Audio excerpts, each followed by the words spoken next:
Okay. I will have to share my screen later.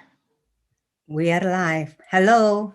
Hi. I'm Maria Sulindro, Integrative Medicine, practicing in Pasadena, California. Hi, Dr. Audrey. Hi. Okay, just relax, okay? All right, so today we are going to talk about myth and facts about stroke. Now, both of us have a similar background, physical medicine and rehab. So this is very appropriate, and please ask as many questions as you want. If you feel like you want to do it, you know where the question box is on the right side. And I would like to thank you for participating and also subscribing, sharing, and like this video. Thank you so much. Let me introduce the background of Dr. Audrey Kohar. Dr. Audrey Kohar is an American board certified for physical medicine and rehab specialist. She graduated from Western University as a doctor of osteopathic in 2014 and completed her residency from UCI, University of California in Irvine, in 2018. Since then, she's been practicing in Torrance, St. Little Mary Hospital, and Long Beach Memorial Hospital. Did I do it correctly? Yes. Okay, thank you. All right. So the myth and facts about stroke is very interesting because it can change from years to years. For me, looking at physical medicine and rehab, Dr. Audrey, I trained far way years before you did. So to me, I look at it as conventionally people treat patients when they have a stroke. That's a conventional medicine that we learn from the residency program, which is very good because we need those doctors who treat the patients after the stroke becomes non-evolution. And then when after I did that, I see that we see the stroke patient has to be from the functional stage where we now, until now, you also see that how can we return the patients to a functional stage. After a while, when I joined the integrative medicine and anti-aging, I look at the stroke patient as how can we prevent this terrible disease. So prevention is my goal. So it's very, very refreshing to have you in this program because you still see it at the acute rehab in the hospital. So we want to tell this to the audience so they know that there are several facets of rehabilitation. Am I correct? Yes, yes. Yes, so everyone knows and heard about stroke. A stroke occurs when the blood supply, stop, when the blood supply to part of your brain is interrupted or reduced, preventing the brain tissue from getting oxygen and nutrition. The brain cells begin to die in minutes, a matter of minutes. The cause of stroke, there are two causes. Dr. Audrey will bring us up to date with that. So my first question, Dr. Audrey, is can you do something to prevent this stroke? Yes, there's actually a lot of things that we can do to prevent. When we talk about stroke, people usually say stroke is a heterogeneous condition. And that really just means that a lot of things can cause stroke. It may not be just one thing causing stroke. There's a lot of things. Having said that, that's why there's also a lot of preventive measures because there's a lot of things that can cause the stroke. And the preventive measures are basically split into two. There's primary prevention and secondary prevention.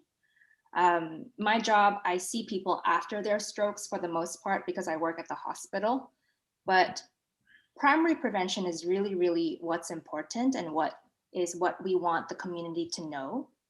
And that's when you do things to prevent from getting a stroke while you're healthy. Secondary prevention happens after, when you've had a stroke and you try to do whatever you can to prevent a second stroke or a third one. Because once you get a stroke, the risk of getting another stroke is really high. It's 25%. So we really don't want that to happen again. I'm going to go through the secondary prevention measures. There's about 10 of them. I'll go through them quite quickly, but essentially both primary and secondary are kind of about the same. And statistics are showing that 90% of strokes can be reduced or prevented just by doing these measures. So there's 10 of them, and it all surrounds, I would say, keeping your blood vessels healthy. So we're talking about maintaining blood pressure. We're talking about good physical activity every week, about 40 minutes, 3 to 4 times a week. We're talking about no smoking. We're talking about maintaining your blood glucose. So if you are diabetic type 1, you need to control it. If you're diabetic type 2, you need to make sure your sugars are good and not even get to diabetic type 2. We're talking about controlling your cholesterol because the bad lipids can create a plaque around those blood vessels. We are talking about decreasing alcohol or just not having any alcohol intake, as alcohol can also create plaque around the blood vessels. We are talking about good diet. They say Mediterranean. We're talking about fish instead of red meat, no alcohol, nuts, good mono unsaturated fats, vegetables, fruits, limited added sugars, limited sweets. And the last 3, apart from those 7, are things that relate to the heart. So if you have atrial fibrillation, or you should be keeping up with your doctor to make sure you don't develop it later on as you age.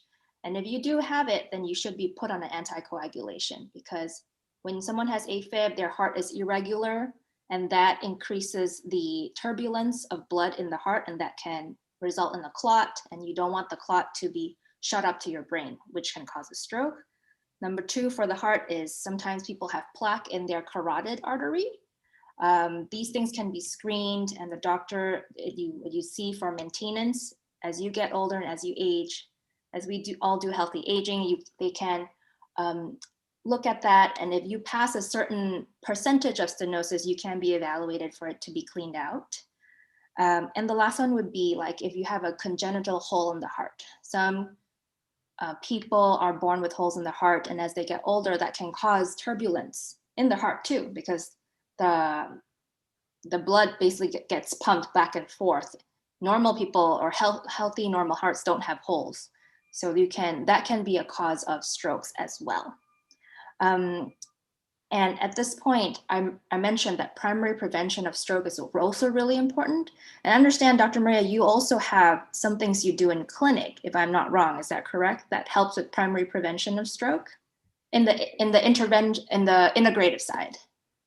Yeah. So from the integrative side, I think what we learned and what we practice so far is the difference would be several testing that are more up to date in terms of the protein unstabilization. Like there are 2 kinds of stroke. One is thrombotic and one is hemorrhage. So the thrombotic one is from something that breaks, which is the plaque that breaks, and then it travels to the brain. It causes stroke, and it travels to the heart, cause the heart attack. It travels to the vein underneath, in the leg. Then it causes deep vein thrombosis, something like that. So when in prevention in integrative medicine, we are, we are spoiled. Okay, we are given several tests that can see in the next 5 years what's the risk of the heart attack and what's the risk of the diabetic. So we also do a genetic testing. And so not only genetic, but so we also evaluate epigenetic, such as, if you're lacking of mineral, antioxidant, or essential fatty acid, amino acid, and essential minerals. So those can be evaluated, which is micronutrients. This is what we all do. Then we can also tell the patients if they are overloaded with heavy metals, or if they are overloaded with parasite, bacteria, virus, and fungus, or even radiation or EMF.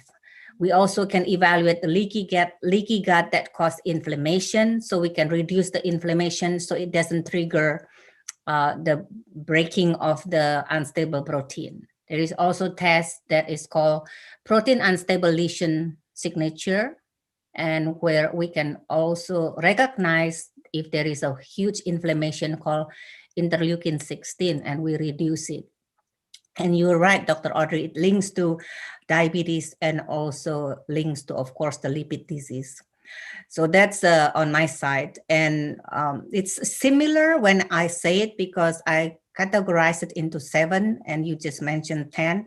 7 of them are in your 10 actually, which is the, toxicity in the body, the diet that you have to watch, the nutrition you have to evaluate, and the stress you have to manage, and also the hormone you have to balance. And last but not least is the movement activities, or which is exercise that you have to do.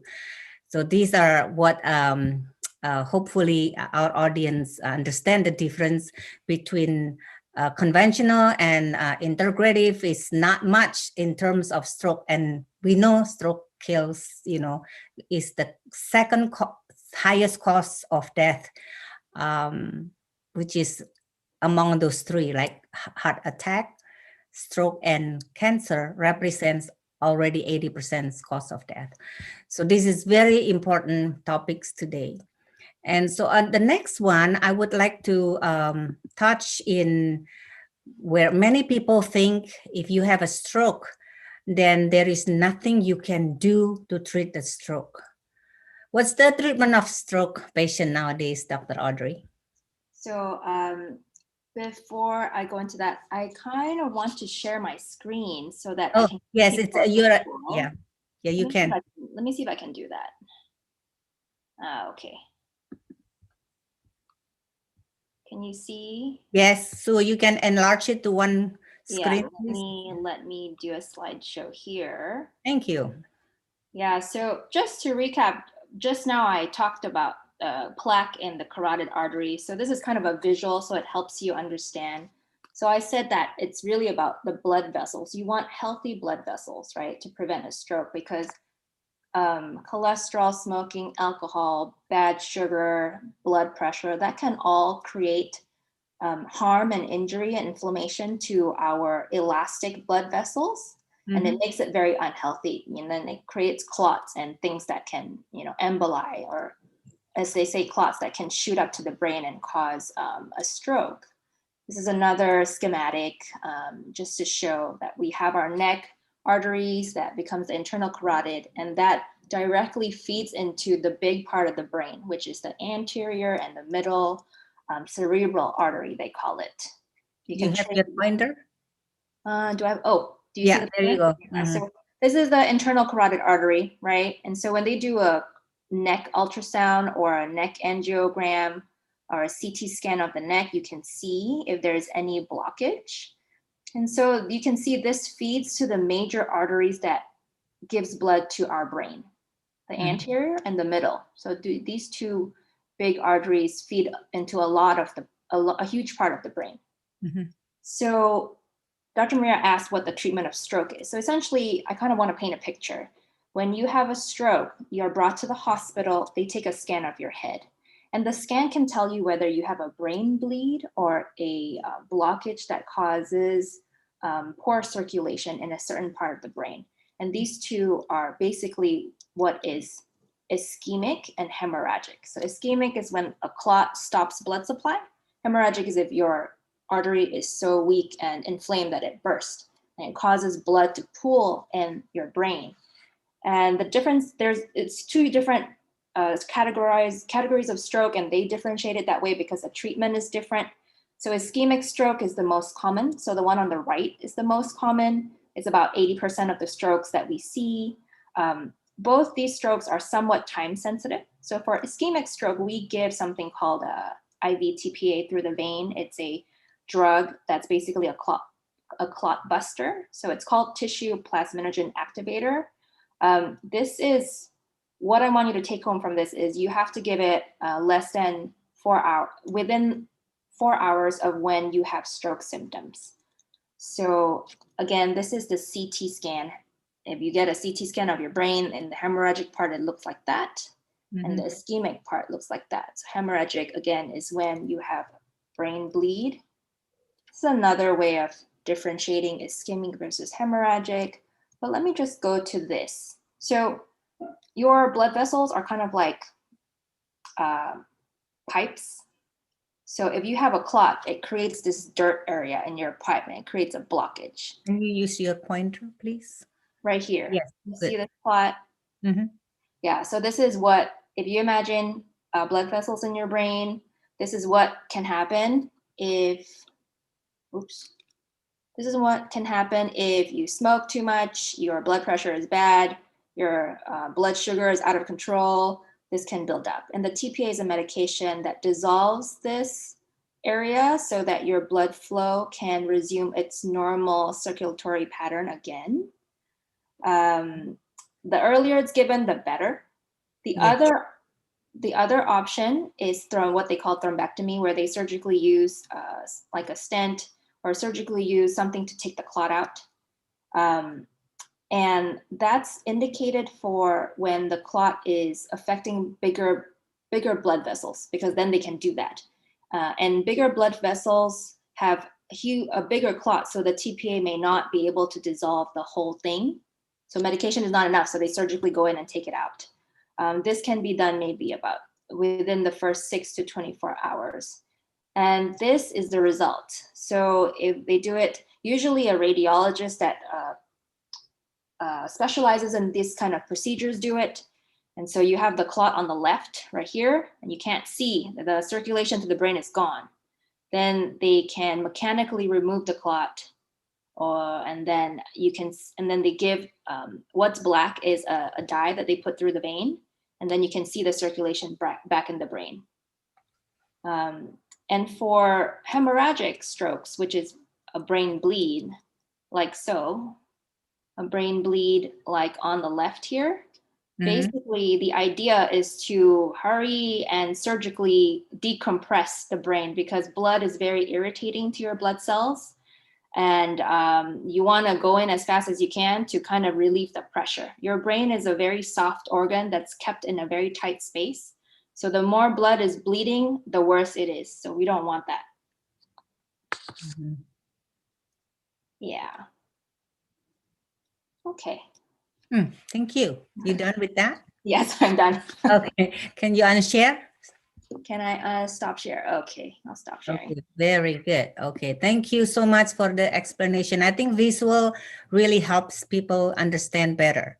Okay, there is a condition, that's the stroke that people can see they have a stroke, yeah? But there is a condition called TIA, when the symptoms of the stroke suddenly disappear in a few minutes or hours. Less than 24 hours, we still call TIA, where doctors cannot find anything when they run the scan, or basically they said, oh, probably you have TIA then.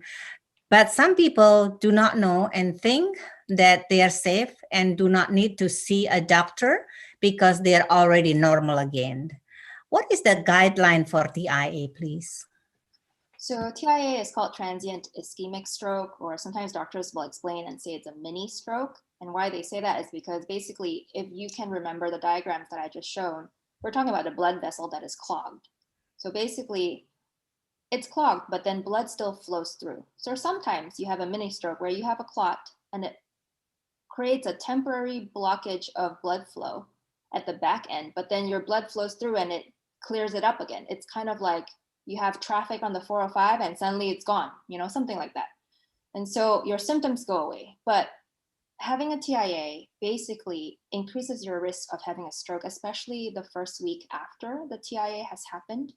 So if you have stroke-like symptoms and they go away, we always recommend you need to get medical help immediately, actually, as early as possible, so that even if the scans are negative, the doctor is able to listen to your story and figure out whether you actually had stroke symptoms, and they can then decide to look through your medical history and maybe put you on a medication to help prevent another stroke from happening in the next week. Yeah, and let's see here.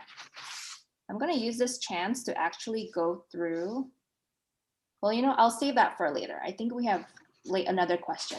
Okay. Yeah. All right. Thank you so much. That's a good explanation. So for people who have transient ischemic attacks, it can happen many times. Some of my friend has it like maybe 10 times and went back and forth to see their physicians, and still it's TIA instead of stroke. But at that time, usually the prevention is to thin your blood and then to improve your enzyme, to reduce your inflammation. And we have to look at the complete metabolic blood tests and also the result of other system. So that is the reason why Dr. Audrey said that you have to immediately think about the next stroke is coming. Never said that, oh, I'm okay and I won't have a stroke. The fact that you have a TIA, you actually had a stroke. It's just a mini stroke. Okay, thank you. That's good. And then people, this is also a myth, right? People think that a major diseases will have some sort of symptoms like pain. And if they do not have any pain, then they think that they do not get a stroke. Or is that true? No, that is definitely false. It's interesting, when I was preparing for this talk, I guess just because of my exposure, I've never had a patient actually tell me that, but that's understandably a very common misconception. People think that, oh, if you don't have pain, it's not a stroke. That's not true. Actually, only 30% of people who have stroke will complain of a headache. And that's a very small percentage. And a very severe sudden headache, like a bad headache that you've never experienced before, and it comes on quick and suddenly, is quite commonly a sign of a brain bleed. And as doctors, we learn it, and patients usually describe it as the worst headache of my life. And if you ever have this, it is recommended that you get help immediately. And then when you get to the hospital, they can work you up and make sure you're not having any issues with your brain. But yeah, the quick answer to that is no. Actually, people after strokes get more pain.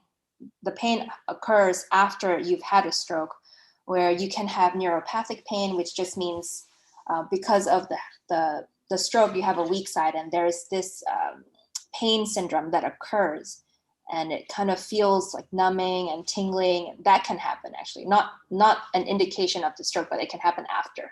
Yeah. Thank you.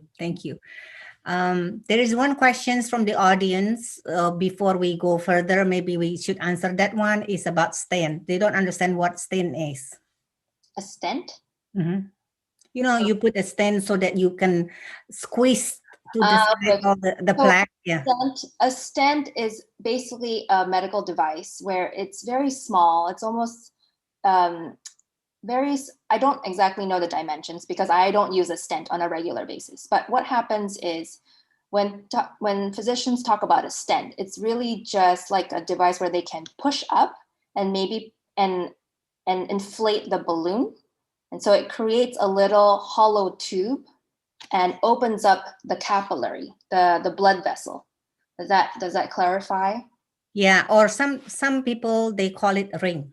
They put a ring. So the cardiologist propose you with the ring every time you have a plaque, so that you can have this, what is called stents. Many people have several stents put inside instead of having a surgery. So they in place of that, they put a stent. Yes, thank you so much. Yeah, I hope that is. The idea is really just to open your blood vessel, like open the pipe again, so that blood can flow. Yeah. Mm-hmm. Yes.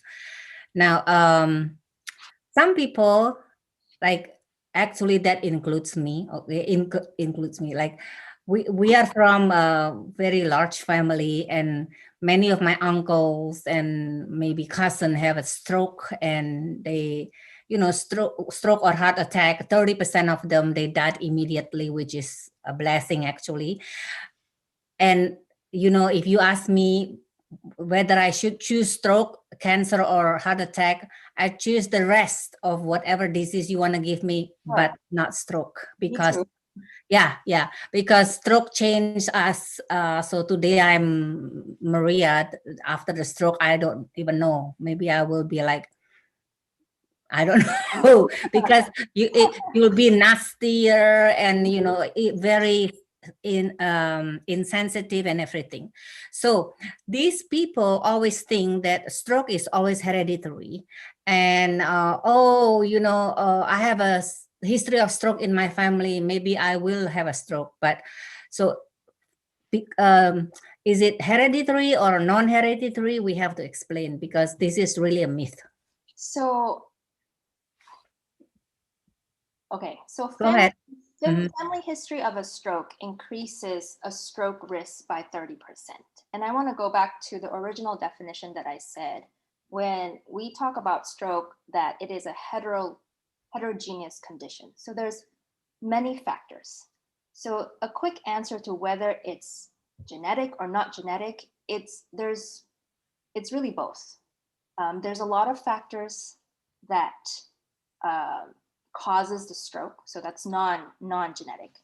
But if you are talking about just a particular genetic condition where you have a gene disorder that causes a stroke, that's really rare. So when I work in the hospital, and my job is to see everybody that has had a stroke and they're in the hospital right now, most of the time there's always a reason for that stroke. It wasn't genetics. It was like what we mentioned: blood pressure, diabetes, you know. Epigenetic, yeah. Other than Non-genetic genetic is called epigenetic, yeah. But then we have a few of them where we've done all the workup and nothing shows up. And then, you know, we basically, doctors have sometimes categorized that as a genetic cause for the stroke. And for these gene disorders, there are a few that people have studied.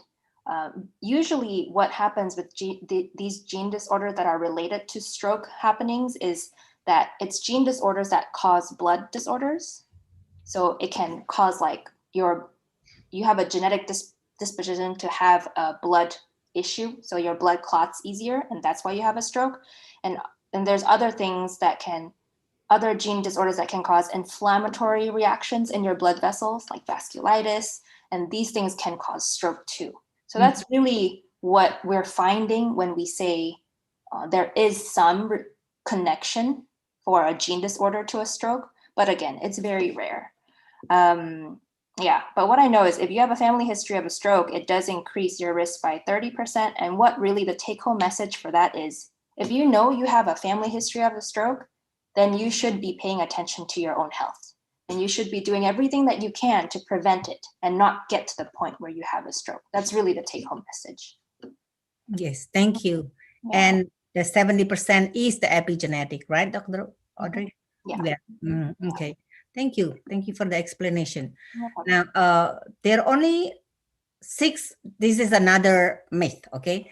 There are only 6 months golden period to reach the recovery if you can, or recovery cannot happen after that. So that's not true. So that's the myth. So can you please explain? Yeah, so that's not true. And we're really big on that, especially both Dr. Maria and I, we're both rehab doctors. So this is what we basically studied and trained on.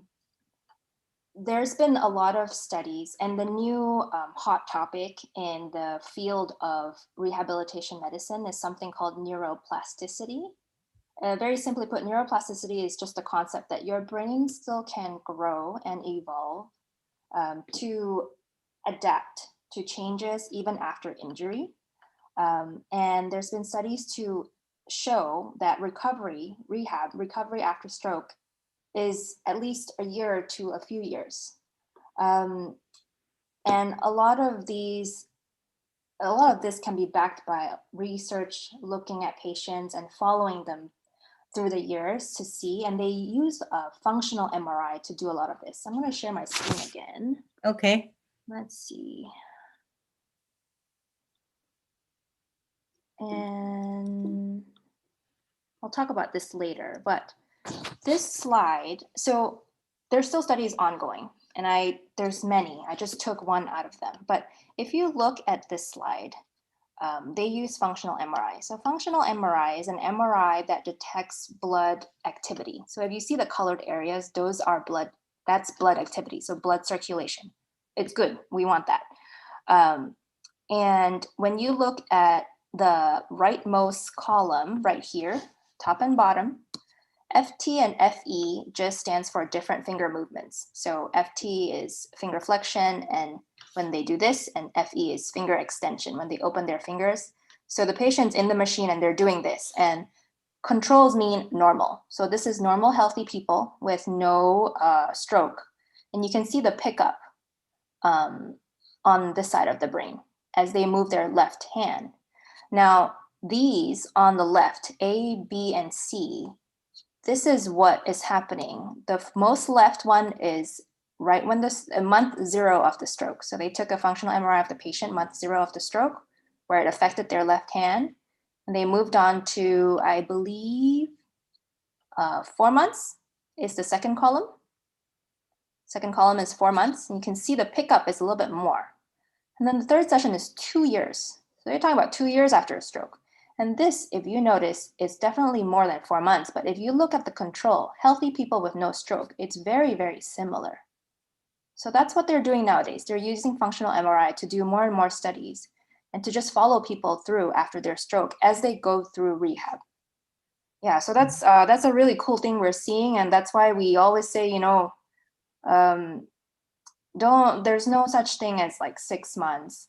The golden period, yes, earlier is always better. We always recommend if you can do more rehab, do it more early if you can, but recovery occurs 1 year, 2 years, it still does occur. And we see that.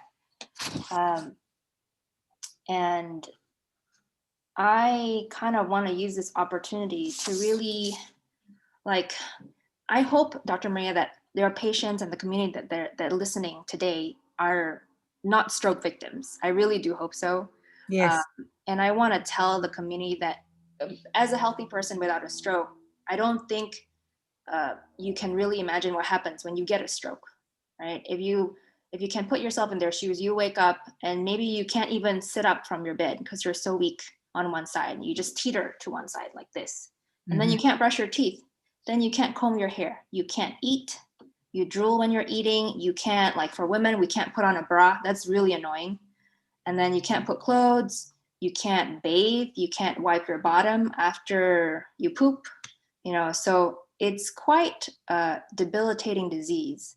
And so rehab is something I really want to emphasize, if anything, today. Yeah. Mm-hmm. Yes.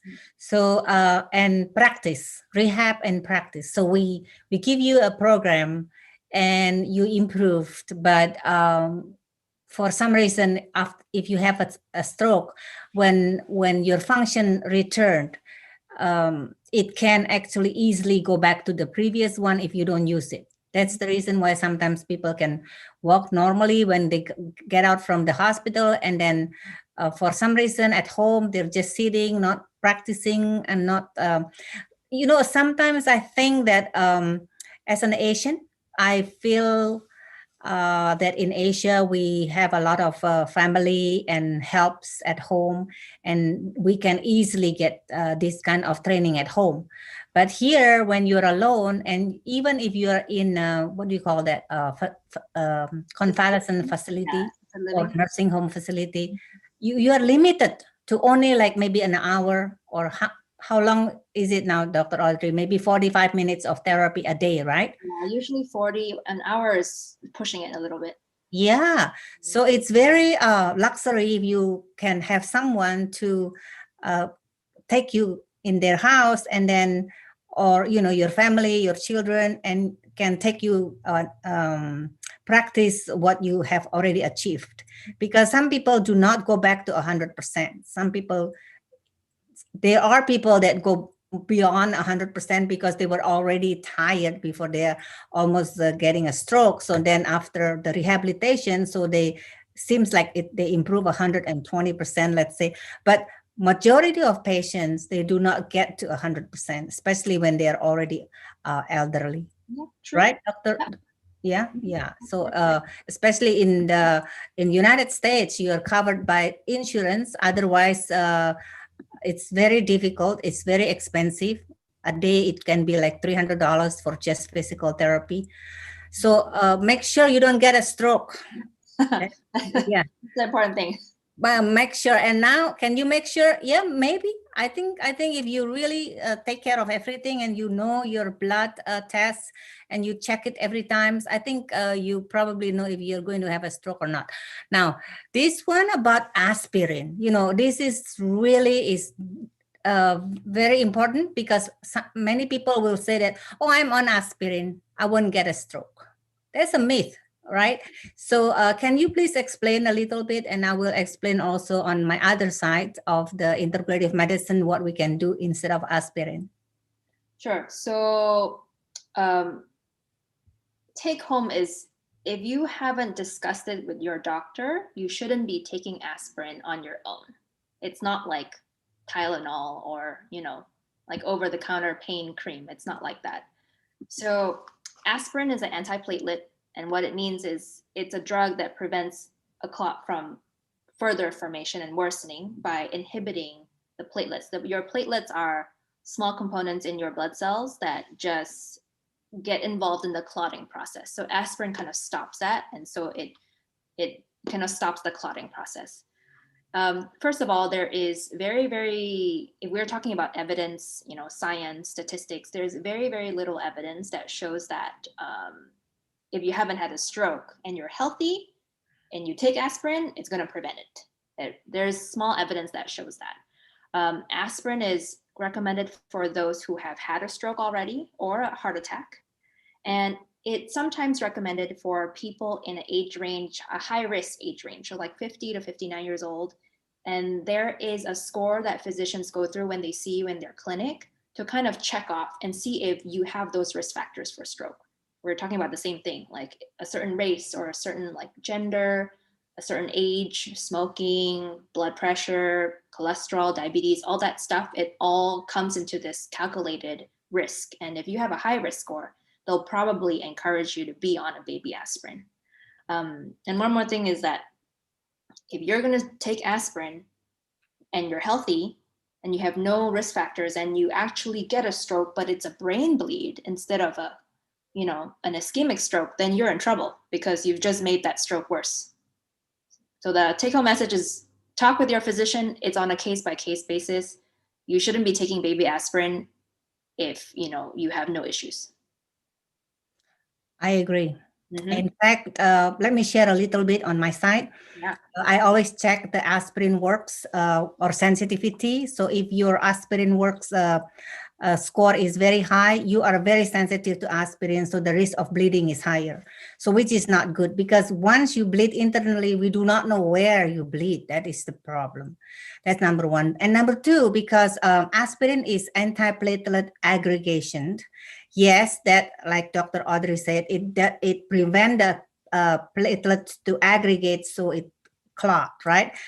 But there is another way, which is not antiplatelet aggregation, but the precursor of the clot is called fibrin. So the fibrinolytic, okay, so fibrinolysis is one way to do it, because you need to reduce the amount of the unstable protein. How? Well, there are several good supplements for that. Omega-3 will actually thin your blood by doing different things.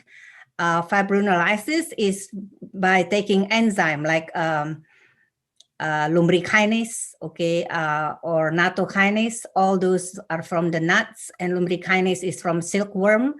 So I even use lumbrekinase in a certain amount, like maybe from 2 or 3 or 4 capsules of the lumbrekinase for thinning the blood before ozone therapy, because the ozone has a tendency to make the blood thicker. So we have to make sure that the blood can pass by easily, so we can successfully introduce the ozone in your body. So I thin the blood 2 hours before the procedure.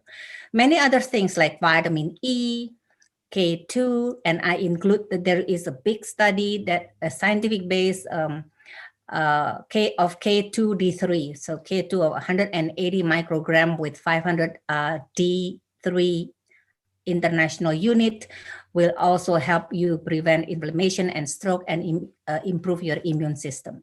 So there are many things, and also in diet, many of the dark green vegetable also thin your blood. So if you are even going to a dentist, or maybe like having your root canal or whatever, procedure, even though a small procedure, some dentists who understand will ask you to stop all those supplementations, including, of course, aspirin. All right. Thank you so much, Dr. Audrey, for sharing that one. But we are almost there. We passed 30 minutes, but this is very important.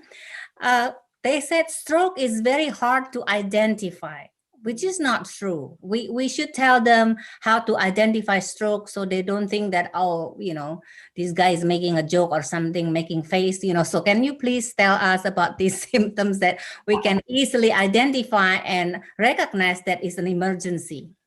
Sure. I'm going to give you guys a visual again so that it's easier for you to understand. Oops. One moment. So this is the acronym. Essentially, it's the FAST acronym, and we're talking about facial droop, F for facial droop, A for arm weakness, S for speech difficulty, and the other thing that I have talked about earlier is that time is of the essence. And so this is what, very easy, like 4 different things. Essentially, if you have asymmetric face, like a droopiness of the face, arm or leg weakness, so it'd be somebody, your loved one, they are suddenly not able to pick up a pen, or they're swinging their arm weirdly, or they're not walking right because they keep stumbling over one side. Or if they don't make any sense, they're talking and you know them because they are your loved one and they don't make any sense. If any of this is happening, you should call 911. Don't call your friend. Call 911, because what happens is the dispatch operator can then figure out from your story, like, where is the best place for you to go to get your stroke worked up and to get it checked out. The other 2 things that I want to mention also is sudden vision loss. Sudden vision loss is also a lot of, when we talked about TIAs before, your transient ischemic attack, sometimes a vision loss, like one or the other, like all of a sudden, that can be an indication of a TIA. Don't think it's like, oh, maybe I slept wrong, or it was just like my vision, I don't know what happened to my eye. No, something happened. So you need to go check it out with your doctor. Yeah, that's it. That's it? Okay. Yeah. And share, and I'm going to ask you a few questions from the audience here, which Sure. is clear timing now. Okay, let me see. This one. Okay, so Heather, in your practice, Dr. Audrey, what is the youngest age you have seen where a patient had a stroke? I think we all went through a pediatric rehab. So what age? I've seen a stroke in a 2-year-old. Yeah.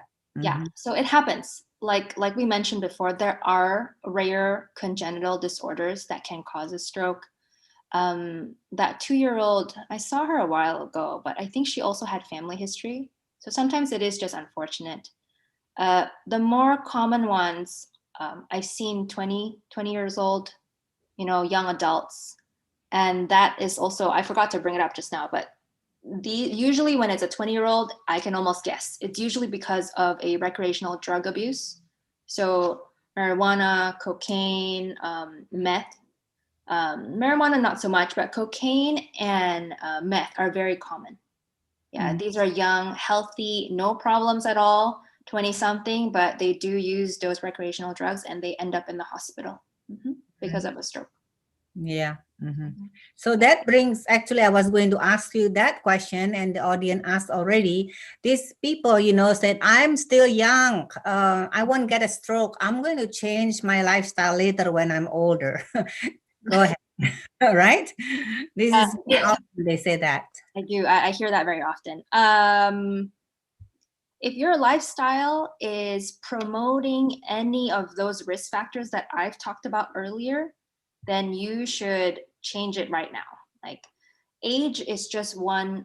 Like I said, stroke is a disease that is caused by multiple factors. It can be caused by a lot of different factors. So even if you're young, doesn't mean you're excluded from making your health worse by doing other things.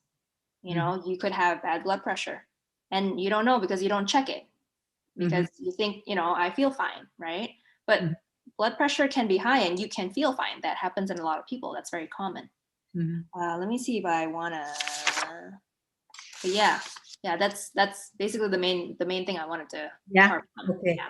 So yes, those drugs. Yeah, including. Oh, thank you, Brian. Brian said heroin too. Yes, yes, yes. Okay, so this is a very interesting question that I think we should be able to help to answer. Dr. Cynthia, okay. How is a stroke and the new onset of seizures associated with dementia if someone is starting to have memory loss? Is there a correlation? There's some correlation. I don't have the statistics in my head. But with new onset of seizures, the seizure occurs in a certain area of the brain, usually it's the temporal lobe. But with every occurrence of a seizure, there is some inflammation that occurs in brain cells. And when we talk about dementia, we know that dementia is something you can see on imaging. So dementia is an over time gradual loss of brain cells, and you can see actually on imaging that when we image the brain in someone who has dementia, it's smaller, like in volume. It actually is loss in volume. So there is a correlation in that, the fact that the brain cells are slowly degrading and losing, you know, volume, losing space. Does that answer the question? I think he's asking how is stroke and the new onset of seizure associated with dementia? Yes, I agree.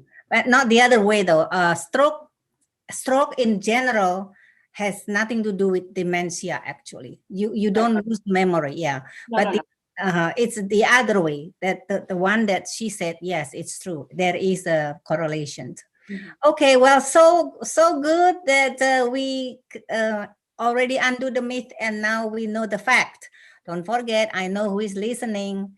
So, so don't forget to give a thumbs up to Dr. Audrey. And then we know she's practicing as a hospitalist or in-house in the hospital rehab specialist in Torrance, St. Little Mary Hospital and Long Beach Memorial Hospital. And she doesn't do outpatient. If you want to do outpatient, yeah, I do outpatient, but you know, I send you to a physical therapist usually, and Dr. Darrow do pain management. Oh, by the way, disclaimer, Dr. Audrey Kohar is my niece.